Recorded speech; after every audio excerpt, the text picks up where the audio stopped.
Have you ever looked at a photo that someone posted on Instagram and thought to yourself, I wonder what else is going on that I can't see in that picture? Is their house always that clean?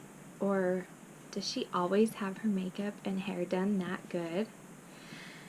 And then you compare your life and say, maybe I'm not good enough because I'm lucky to get one room that clean. Or I only get ready once a week and I never even look that good. But then, of course, you realize that you can make people believe anything that you want them to about your life, depending on what you post in your picture. This is a form of impression management. Impression management is defined as the communication strategies that people use that influence how others view them.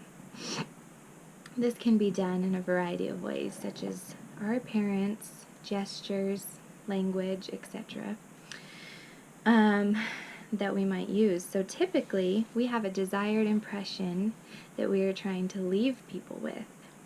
A funny meme that I found gives a perfect example of this. Oh, you use Instagram? You must be a good photographer or good at hiding things. Which is true.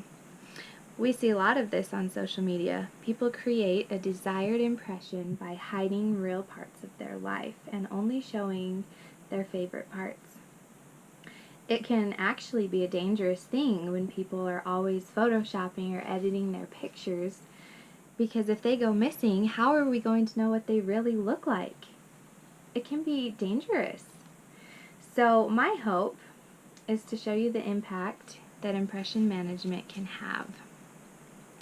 I've done a lot of research on this topic, and I've also had a lot of my own life experiences that I feel qualifies me better to be able to discuss it.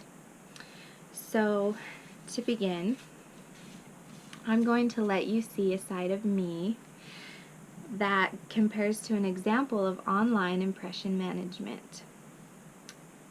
Can you see the whole picture of my life by what I tell you? Let's find out.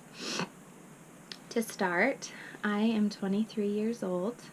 I have been married for 4 years. My husband has a really good job, and it allows me to stay at home and be a mom to our 2 kids. We have a pretty nice car and a Jeep that we can take out in the hills so that we don't have to ruin our nice car. We were able to buy a home, and we love it. We live on a half an acre of land. Some things that I enjoy are baking, singing, and sports. Okay, so now let's stop there. From the impression that I've given you of my life, everything sounds pretty put together, and probably looks that way, but is it? Okay, so if the camera will back up just a little bit, you can notice a couple of things. One of them, I only put on this shirt to do the video. I would much prefer to be in my pajamas. I also have slippers and a puke bucket because I am 31 weeks pregnant and I've been really nauseous, and it has been probably one of the most horrible to date weeks of my life. You might be thinking, well, it doesn't seem that bad, but if the camera moves out more and turns, you can notice a little bit about my home.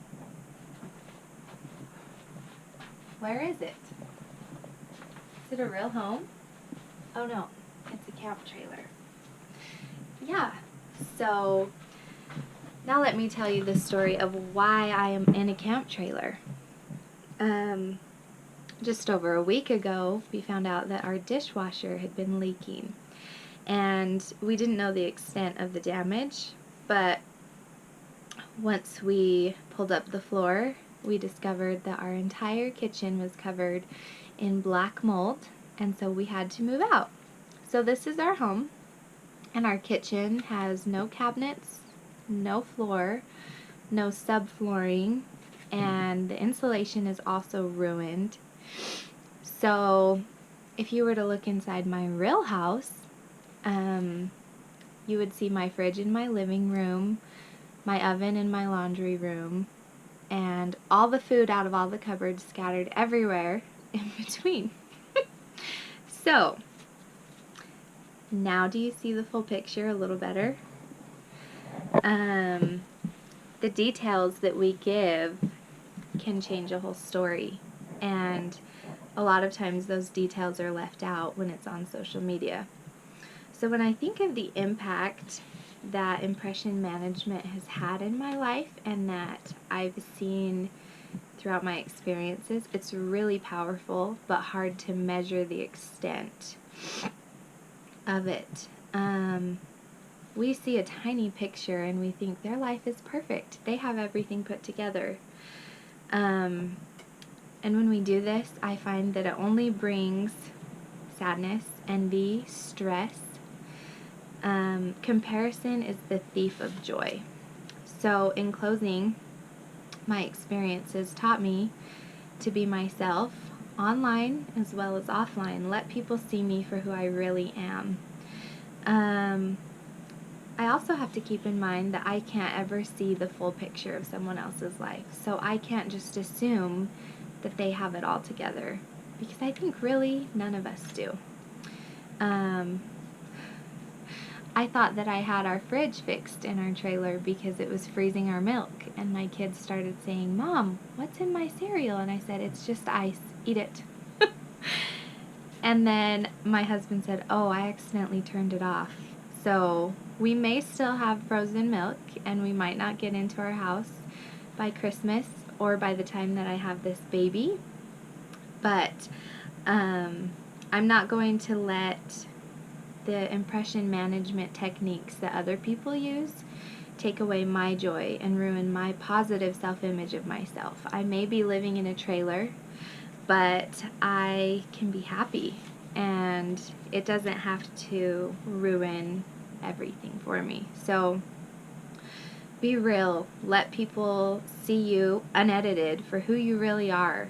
Because if you go missing, you need to be found. And we really can't find people that look totally different than who they really are. So that's all.